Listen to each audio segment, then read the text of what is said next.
North America, we are currently fixing our mics. Yeah. That was my bad. How dare you not be ready? You know, I got excited. You had one job. We have like a 3-minute break, and I had to use the, you know, potty. I'm sorry. The little Dreadnoughts room. The little Dreadnoughts room. Okay. They never think about the Acceptable. logistics of the situation. What about eating food, existing beyond this camera, beyond this lifestyle? Well, I'll tell you what. Maybe you become a Freedom fan and root for them, and then No, maybe you'll be able to go. Except no, because you got to be unbiased. Game 3 is taking place on Infernal Shrines. Team Freedom's going to be bringing us there. And by no means does this change the odds or the way the scale's heavier towards that of Superstars. It is still a big task to be able to take Team Freedom, and one that they need to overcome lag force again about the Crucible. This is what, oh man, Superstars, excuse me, is fighting for. Almost called them Space Station again. Can't have that going on. Nope, that was only acceptable week 1. No, now we're on week number 2. Like, let's grow up a little bit yeah, here. It's 3. Yeah, wow, double grow up. No, but seriously, it is still going to be a big task for Superstars. Talked about Lunara priority between these two teams. We've seen a Lunara ban. We've seen Superstars pick her up. And this and Dragonshire are where we see both of these teams really like to play Lunara. So we'll see where she jumps in to the draft. Superstars banned Medivh last game. It was Towers of Doom. That's a good place for Medivh to thrive. They feel like they need to do it here versus Freedom. If this is not a Tassadar ban, or if this is a Medivh, if they want the first pick Medivh, then I feel like this has to be a Tassadar ban. But otherwise, then you see Superstars ban the Medivh. There's no way, I don't think there's a way Superstars gets the Medivh at all. I feel like Team Freedom's just going to be like, not happening today. We're just going to ban it out. This hero is a little bit too scary, and Infernal Shrines is a map where he is pretty successful. The second map where he kind of made a showing after Battlefield of Eternity. There's the task ban. If Team Freedom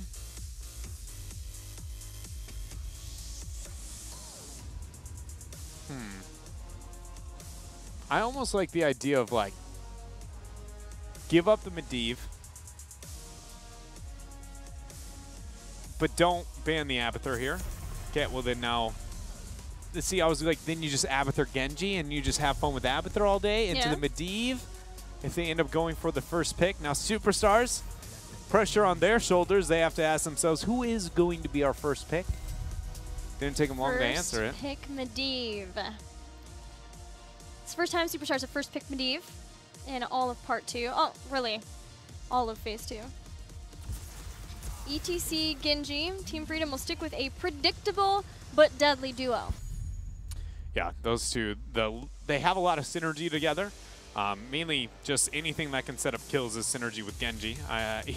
And then more importantly is the fact that the heroics, the counter initiations that ETC can provide, and along with the overall peel across the board, and the mobility that Genji has, it's very unlikely to get a kill on like the two together when they're duo threat up into the front line. And anytime you want Genji, you want more than one threat. It's kind of like ETC, at least for Team Freedom, seems to be like the, you know, Murd and Illidan double threat. Is like theirs is like, we like our Genji to be with an ETC. We feel like those two together on the front lines are the most effective, but at least Superstars will have the Medivh. It seems like Freedom feels most comfortable when they're in the second pick position and they get a warrior in that rotation. Last part was Stitches. It was always Stitches Uther, Stitches something, Stitches Genji, and now they've just fully converted over to ETC.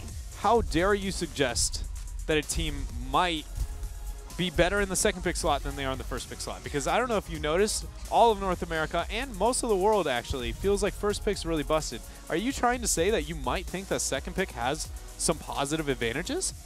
I wasn't, but now I feel like you were going. I was just saying that when they're in this pick rotation, they like to have ETC. I just wanted to highlight the fact that this is not necessarily a bold, true statement, but we do hear a lot of, especially pros on Twitter, like there is a lot of talk on what first pick is, and I've also gone ahead and tweeted out, I'm like, you know, statistically, first pick actually has never been the better go-to. It almost never has been the winning slot. Second pick always does. And why? Why does second pick do it? Because you get to pick a map. Yeah. As long as you are not in a meta to where the first 3 picks are so heavily weighted and predictable onto your opponent's side to where you cannot overcome, like, win the game whatsoever, second pick makes the most amount of sense. You show the least amount, you have the most adjustment into the last pick, and you got to decide what the actual objective it was.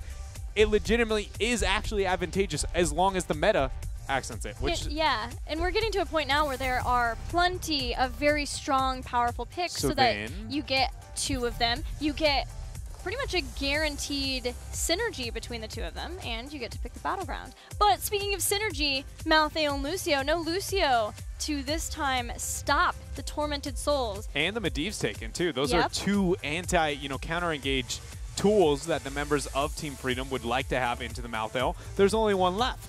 But the question is he a big enough problem to where you have to even get the ban? It's not like Team Freedom has been over high on priority into the fall set. So, Superstars, is it worth it? Ooh, it's kind of a hard one here. I know what my version of this answer to this question is yes, it is worth it.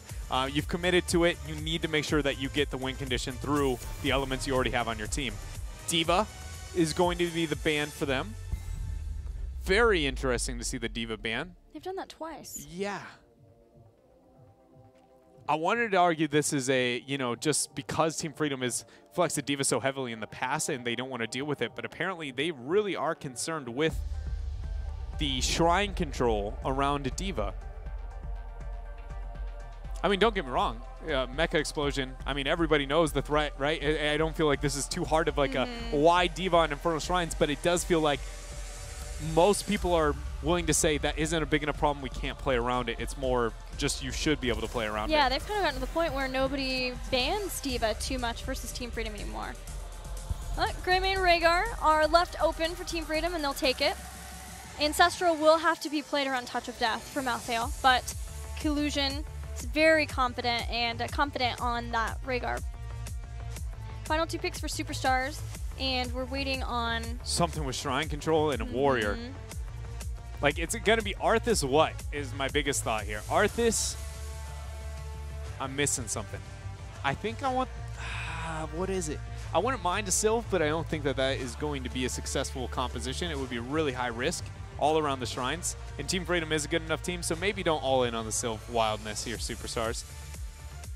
But the biggest thing is getting somebody with shrine control. If this pick doesn't have shrine control, I just don't understand how Superstars wins the game because Malthael is going to be waiting for his heroic. Lucio is going to be waiting for his heroic. There's the Arthas. This last thing. Valla. Not enough for me. I was thinking Lunara or Valla, but Lunara puts you in the weird spot of Lunara plus Malthael, the double poison. At the very least, you would have Medivh, so maybe you could still guarantee the kills by having a good portal. But I'm worried about that Valla against a Genji. Tyrael is what I want from Team Freedom. I don't feel like the odds of them picking are very high, but if they do, this game is just going to be a slaughterhouse.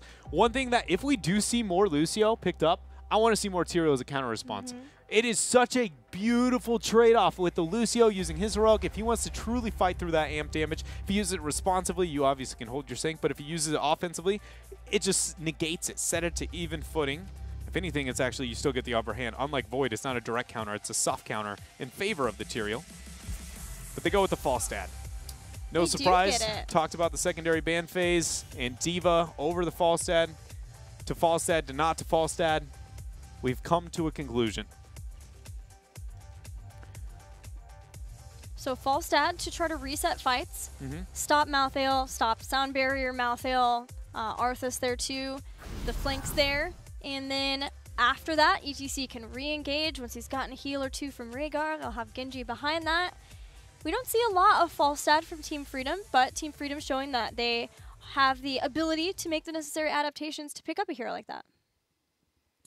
Can you name a real-world example of a situation to where I have a goal and I have like a list of check marks and I'm willing to commit a reasonable amount of resources to make those be met, but everyone but the final one gets checked off? And then I lose it. Like, I'm willing to commit resources, but not enough to get my actual end goal. Just more like the Band-Aid rather than fixing the actual problem. because I feel like that's what we see Superstars endure. Grocery shopping, but you forgot your credit card. Okay, I don't get how this is going to be a thing, and I like the fact that you're willing to go that wild with me and come up with something. So we're going to say, yes, you are correct. But like on why I feel that way here with the members of Superstars, that specifically when the Malthael and looking at their secondary ban phase and look at all the bans that they had, the concentration of the disengage, they removed the Lucio, they have the Medivh onto their side, and then we're still not willing to rid of the final piece of the problem. And it just feels like they did everything, and like you said, you went, you got the shopping list, it's a mile long, you got everything picked out, you got the special, I don't know, rare brand that your grandma can only eat of raisins, everything's checked out for, except for, I don't know, the actual checkout and your credit card at home. That feels like what Superstar did with this draft phase. Thank you for that. Hopefully, for Superstars, they can figure out the necessary adjustments to make sure and still win this game, because they do find themselves down at 2 games in this best of 5 to Team Freedom, and they need every game win they possibly can get. So let's get to it. Game 3 on Infernal Shrines for Freedom to close it out. Flask build is the choice here for Team Freedom. The only map where this seems to be the staple is Infernal Shrines, because that shrine control, it is so very useful. Poke and such is so effective. When it comes to how these shrines have to play out, Superstars very much is a team that doesn't necessarily have the best shrine control, but they don't have no shrine control. Team Freedom has quite a bit on their own between the Genji, ETC, Rhaegar, and Greymane Falstad. Every one of them, except for the ETC, kind of has something going on. So it's up to Superstars to match them, which means Superstars has to be able to kill them. And that is where things, I think, will be a problem for Superstars. Yeah, it makes more sense that they were willing to get Vala instead of Lunara, because they're trying to make sure that they get that real damage that can't necessarily be healed up. And once they get heroic abilities, they may be able to separate Team Freedom with the Leyline Seal, have Arthas there on top of people, and then that keeps people from being able to run away from Tormented Souls and then a strafe behind. But the killing of people will be the thing. There's so many supports from Team Freedom. There's Ancestral Healing, and then there's Gust. The big deal is the Gust. The Gust. It has been a small adjustment, a small, kind of answer for Malthael, but it hasn't been a one-to-one. It wasn't the old, Korean and Chinese approach to Tyrael, just insta-Zeratul to be able to try and stop that. And it was like clockwork. You see it on one side, you see it on the other. The Falstad has been only the teams comfortable playing Falstad before, except for maybe Team Freedom. And it was only like in half the cases where it's left up here. So I'm going to be really interested to see what Team Freedom, because again, they're the ones who are willing to pick it more as a response than it is the comfortability of the hero. How good does it look? Does it look really as amazing as I assumed it to be? Because we have broken it down. And for me, it's just, in all cases, the Falstad wins. Yeah, I guess it comes down to certain things like how Nasmus feels in that solo lane too. Yeah. That's generally been Kyr's role. And Kyr, in fact, is not playing Genji here as I thought he would. They're still keeping Dansky on Genji. He's playing Greymane, and Greymane traditionally has fallen to either Dansky or Nasmus. So there is some flexing happening here to allow this Falstad to be picked for Team Freedom. So how he does in the solo lane, how he does against the heavy engage of Superstars, that'll be the big question to how dominantly Team Freedom can succeed in this game. Dansky once again on that Genji with the adjustments you were talking about with the roles here. I mean, the guy is already still doing a lot of the small things. The biggest thing I want to highlight is his max range switch strikes, that he always does it at max range so he can body block with the secondary end, which is why he is effective beyond just dashing through. You see him constantly kind of getting a body block or at least threatening someone, and it makes it to where he gets a lot of hidden value because Superstars is suddenly second guessing and overly respecting the Genji. And so it's just, I feel like he, I like that they're willing to make those adjustments because his performance on that hero has been so outstanding. Yeah, solid, consistent. Yeah. And he has that as early as level 4, so Strike at the Heart is always here. Just watch the Swift Strike. Perfect max range every time. He'll wait for it again, and you can expect him the next time to Swift Strike through. He'll be right at the max range around chokes like that. This is where you can, he'll just get the body blocks and get the kills. It's impressive. This shrine is crazy close, 35 to the 32 Skeletal Defenders, and Team Freedom is starting to back off under the pressure of Superstars. The Arcane Punisher has been achieved by Team Freedom, but they've lost ETC. They are going to maybe lose a lot more. They take out Cure.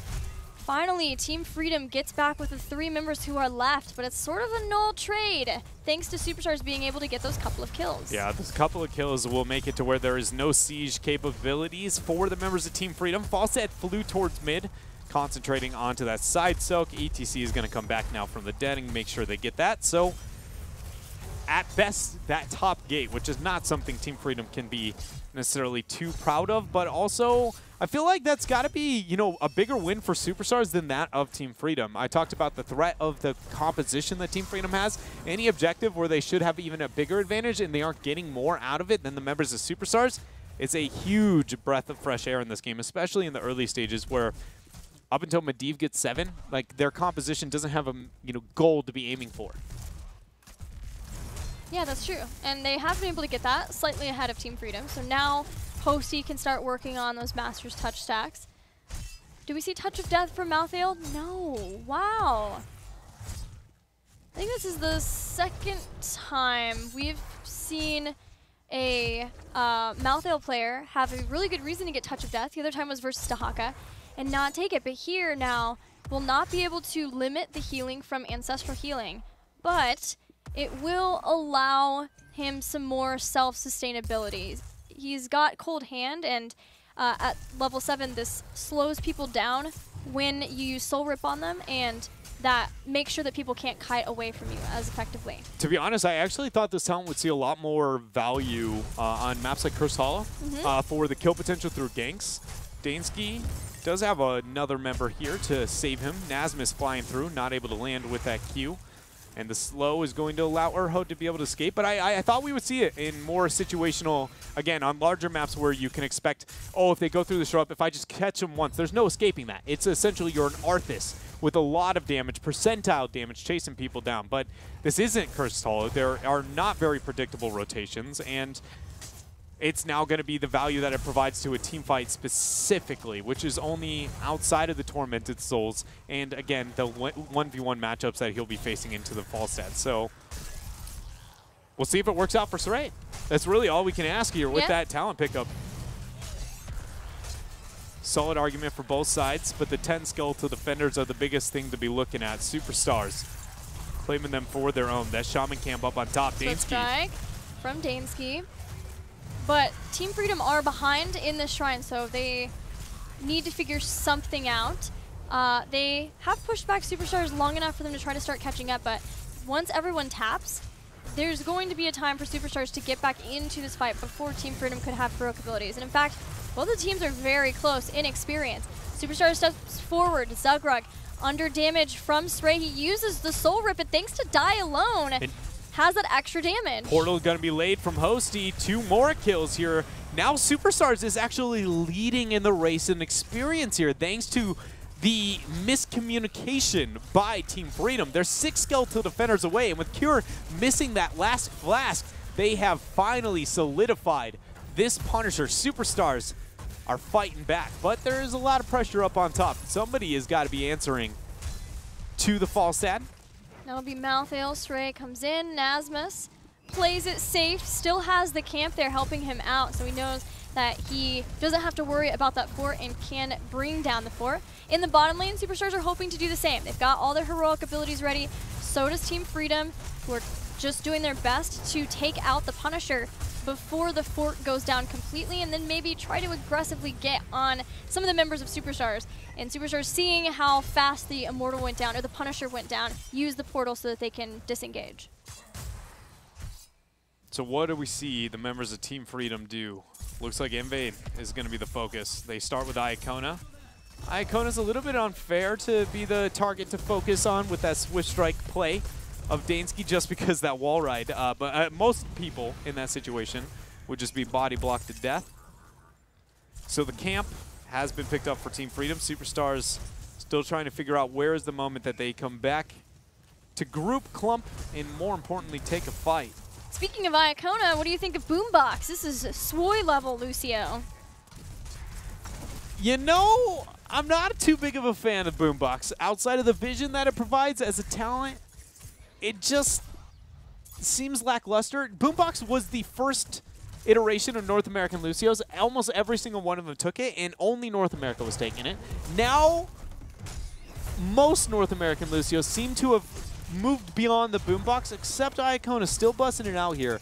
Boombox at level 7, you can place a Boombox onto the ground, and it will play the opposite track in which you have active on Lucio for up to 30 seconds with the amp it up. So it's just, I don't know, man. Yikes. There was that Swift Strike we talked about. Then the synergy between Genji and ETC, and a quick death from Malthael.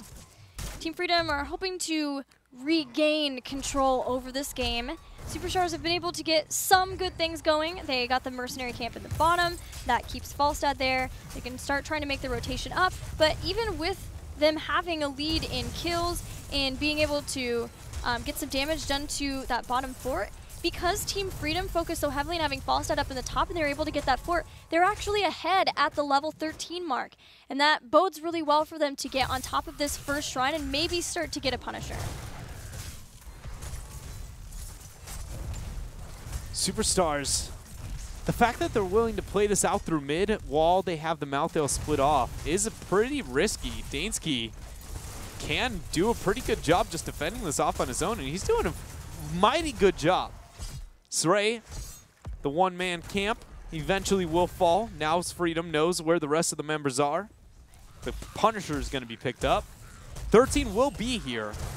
It's just whether or not it was worth, really, for Superstars. Nothing really gained. Shaman Camp will end up being lost, and I guess more just, you know, Penny, for your thoughts. Well, Superstars are, again, keeping somebody in another lane so they can make sure to keep up with the soaking of the lanes. This time, though, at least they know the Punisher is going to be either mid or bot next time. As long as they can keep up with Team Freedom, then they've done a lot of damage to those forts already. They can try to take out a fort. Maybe even if they win the fight off of this, then they can take down the Punisher and aggress and take out those forts to get a big chunk of experience back. But it seems like it's sort of the same problem as before. Superstars keep up in the early game fairly well, but then in the mid game, whether it's out rotations, losing out on some kills, being willing to play the passive game, they start to fall behind of Team Freedom. And when you do not have a global and your opponent does have a global, it only makes those decisions that much more topsy-turvy. If you fail at one of them, your disadvantage is only increased that much more. It's just the problem of competitive Heroes of the Storm, and one that Superstars is struggling to be able to identify a solution towards. I mean, don't get me wrong, all of us are. Invade attempt. Saray's a bit late to the party, not going to open up with a full initiation. Can I just say I am astounded at how often Malthaels can walk up mounted to groups of people. He is the only hero in the game that I see just being able to mount up and walk up to like actual groups of people without being dismounted. And that was one case of it, but I'm not kidding when I say it's about once every game, a Malthael game. He just nobody respects him because he doesn't have crowd control. He's a ghost. He just pops up all of a sudden. You don't even realize it. Especially with On a Pale Horse, he rides in faster. Well, he's about to ride the members of Team Freedom pretty quick here. Sound Barrier, Ancestral. So we've got both of the support heroics. Dread, come on. You're the one who said it, you can't die. Oh my god. I'm sorry. Honestly, it was one of those, as I said it, I realized I shouldn't be. Okay. I'm sorry, I'm crying a little bit. Team Freedom is going to have their 16 talent tiers before this next Immortal phase. Flight not going to conclude. Hosty sees what's going on. There was the Master's Touch. Is that really what that looks like? Yeah. I was just wondering why he gained Malthael's passive and they're on the same team. I've never seen that completed. Animation-wise, that's how bad I am at Medivh #1 and #2. That was pretty neat. said and done. We're moving on. Superstars want to get in on this fight, but there's no 16. Mosh pit's going to be used, interrupted there thanks to Iacona, but Urho is the focus. Knockback number 2. Mosh pit coming online in 5 seconds. Leyline has been thrown down, stalling out all 5. And 1 member dead for Superstars without the 16. It looks like it is enough to deter them off of this Punisher. Yeah, unfortunately, that is the difference between a level 16 Medivh and a not quite 16 Medivh. Force of Will doesn't give you the healing back of reabsorption. So even though Urho was in a position to try to slow down, lock down some of the members of Team Freedom, he just could not stay alive. Another thing that should come easier now that Superstars has 16, but at what cost? They lost some members, they're down a level, they're hoping to get in for the fight. As long as they can clear this out rather quickly, and with Dansky going in along with the Punisher, they might not get the opportunity. Bait over the wall, instant initiation. Zugrug power slides on in. Nasmus barrel rolled over. He took out Yoda. Now Saray with the Tormented Souls making work happen. The Mosh Pit has frozen the members of Superstars. The Punisher coming in. He's the real MVP, soloing Medivh in the back line. And with the Gus, pushing Superstars back. I swear Dansky could control that Punisher, sent it right on top of Medivh. He went in with the Swift Strike and took him down. The Mosh Pit keeping control of the rest of Superstars. Team Freedom bring down the keep, but that's not all they're hoping to achieve with the remainder of this Punisher. They are not done. The shielding is gone from the core. The health is dropping, and Game 3 will go to Team Freedom, taking the series 3-0 over Superstars. Team Freedom doing what we expected with a 3-0 win over Superstars. You gonna make it? I don't know, man. I'm probably just crying left and right, dude. That was too good. It was such a beautiful game from Freedom. I got a little misty-eyed myself. Just Freedom. I mean, they really put on a clinic on how to play a map like Inferno Shrines. Brought tears to everyone's eyes. Everybody at home, everybody here. Maybe even Superstars. I mean, probably, to be honest, not really. Okay, probably not level of tears, but yeah, it's to the point where it does hurt. I mean, it gets to a point where it's kind of hard, you know, to kind of talk about it, because we are watching a team essentially with eternal struggles, trying to claw their way out. They're doing their best, and Team Freedom comes in and shows the level of dominance that they display. They do it in pretty, you know, predictable fashion. But that's the origin of the game. You know what I mean? It's one of those. I feel bad for Superstars, but I also am like, you picked a competitive game to go professional at. Like, this is what happens. There's always a winner, and there's always a loser. Sadly, Superstars is just too frequent on the second half of that. And you know, Superstars now has played versus Team Freedom, and we felt like they did fairly well in the early game.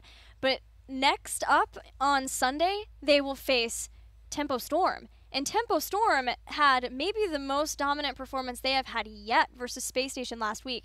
They're looking good, like they've been able to get that first kill or that first win to start making sure that they are just going to continue on cleanly through the rest of the standings.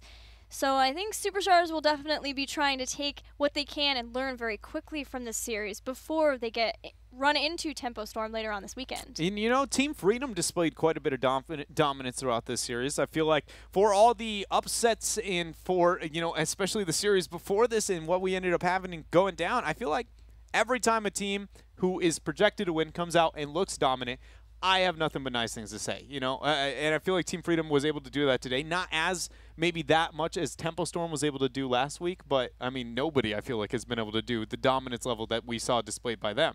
I think honestly the biggest question that we all have to be asking is, what does Gale Force look like versus Team Freedom on Sunday now?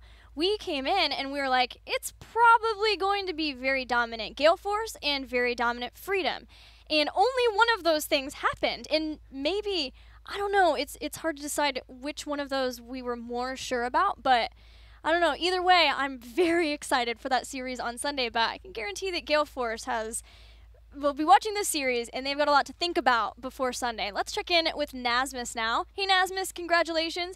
You guys defeated Superstars. Were you able to make sure and not reveal any strategies for Gale Force too? Yeah, we just wanted to play a simple strat, like just killing people, nothing special. We didn't want to show anything to Gale Force, but we didn't want to hold up too much at the same time, so we just went with basics. Yeah, what are you guys like talking about the loss that Gale Force had versus Space Station yet, or were you guys just mainly focused on this series and now you guys can start to pick apart what exactly happened to Gale Force? Of course, we were focused on our series, but we were kind of surprised about how everything went down. We were SSG #1 fan during that thing. That was pretty nasty, especially that BOE game. That was a bloodbath everywhere. Yeah, that was a really fun game to cast. Dredd, do you have any questions for Nasmus? I mean, well, then if you weren't that focused towards Gale Force Esports, now I'm going to ask, since we know that you're going to be going up against them on Sunday, how do you feel after what you just were able to perform against Superstars and after what we witnessed versus Gale Force and Space Station Gaming? What does Sunday look like for us? I mean, we came in this weekend being pretty good-minded already, and then this plus what just happened in our games, this is just a bonus in a way. Like we're looking at this and we're feeling good about it for sure. That's absolutely awesome. Nasmus, any words for Gale Force? The paint train's coming, man. Choo-choo. Nice. All right, this is now your time for shoutouts if you've got them. Oh yeah, big shout out to my teammates. We've been working hard as usual, and shout out to Team Freedom and all our fans. Twitch chat, you're always the best. And thanks for the bits. See you guys. Bye, Nasmus. Congrats again. Thanks. 2-3-0 wins in North American HGC today, but guaranteed not the 3 zeros that we were expected at all. Space Station Gaming gets a gigantic victory over Gale Force Esports. Meanwhile, Team Freedom keeps chugging along, and they are headed straight for Gale Force Esports on Sunday. And if any of you at home actually did predict the upset very first of the day, I would like to have a conversation with you because you, in fact, are the luckiest person, or you can see the future. One of the two are the case because, you know, you should be making money in other avenues than just betting on competitive Heroes of the Storm. Yeah, man. Gale Force Esports probably not too thrilled with today. They came in, we're not sure what happened strategy-wise at all with them, but Space Station at the same time came in. They had their different picks. They played Haymaker, they played some Alarak, and today it worked out for them. Today they can be very happy with their performance, as will Team Freedom. What do you think, though, moving forward now for the rest of this weekend? Do you see any big upsets coming in? Do you think that this means that Gale Force Esports might be more shaken versus Team Freedom, or is that more of a wake-up call about that series? If I was to be completely honest, I don't think that the outcome of today affects the probability of the success rate of Gale Force against Friday, just because they are a group that is they're as a 5-man roster, they're not necessarily known or comfortable with being at the top for as long as they are. I don't use the word comfortable, but they haven't gotten that kind of like, you know, we're just the best in NA and that's just kind of how it goes yet, right? They haven't earned that for remaining up there as long as they have. But the confidence level that many of them have displayed on other rosters has been there. Every single one of them at some point in time has been on the best team in North America, has been able to flaunt it, and has been okay with just kind of like your Wild Torontos and those other picks. They have played with their food in the past. Space Station Gaming, I'm going to claim, was with assumption food. Granted, it showed that they are very much not, or they're in fact the one that bites back, you know? And so it's just kind of, I feel like they didn't give them enough credit. They panicked too late. Game number 1 with the adjustments. Game number 2, it kind of got recovered. And finally, by 3, you could see a little bit more live Gale Force Esports, but Space Station's still the better team at the end of the day as we got that far in. So the win here for Freedom is not as good, you know, it isn't as good as it looks, I feel like, here. And the loss for Gale Force, and more importantly, wasn't as big of a loss as it looks. Okay. But maybe I'm wrong. Like, maybe they weren't overconfident. Maybe Gale Force is struggling. And if they are, they're doing a good job of hiding it, because we did not see even, I have never seen even kind of a sign as to reasoning for them to be struggling recently. Well, let's check in with the standings, because Gale Force now still tied with Roll 20, but Team Freedom on their way up to joining them. And Gale Force and Team Freedom had an easier first 2 weeks, and we have to keep that in mind as we continue to see their changes in standings with relation to Roll 20. Gale Force and Team Freedom only have played 2 series so far, and now today makes it their 3rd.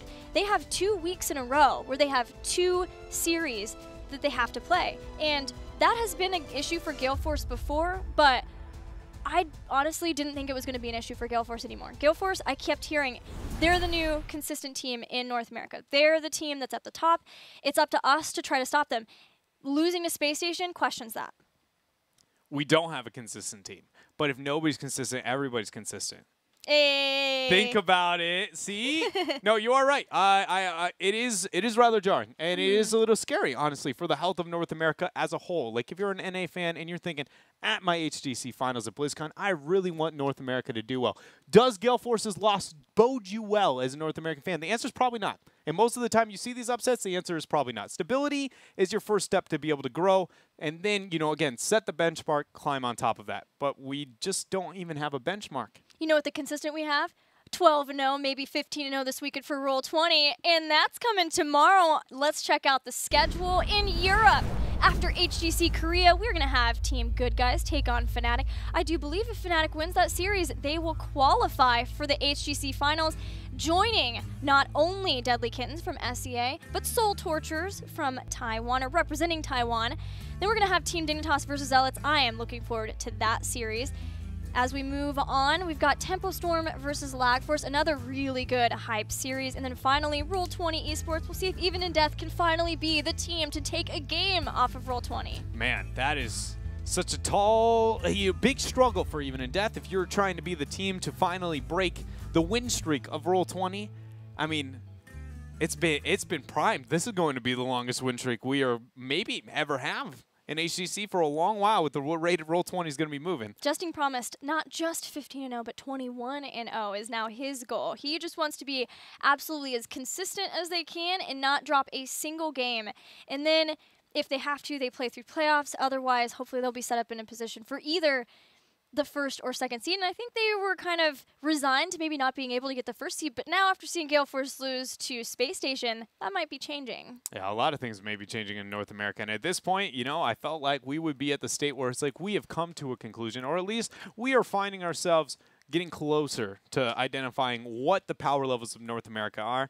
And honestly, other than I feel like we still know Gale Force Esports and Roll20 and Team Freedom. Maybe Team Freedom's even too far. I feel like Roll20 and Gale Force are the only two I can say I think are a part of your top three. But that is all I've got. And Tempo looked really good versus Space Station last week. There's so many things to consider in our math equation. But you know what? Let's take a look at the top three cheered for teams in North America before we close out for tonight. HGC, Roll20 are still at the top, and it's been Roll20, Gale Force Esports, and Tempo Storm.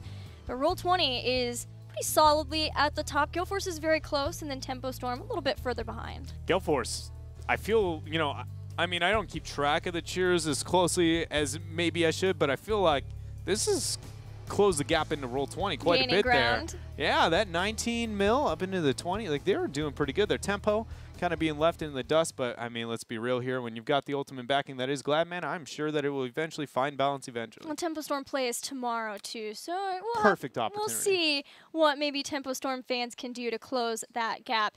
That is it for HGC here tonight. We'll see you tomorrow for more Heroes goodness.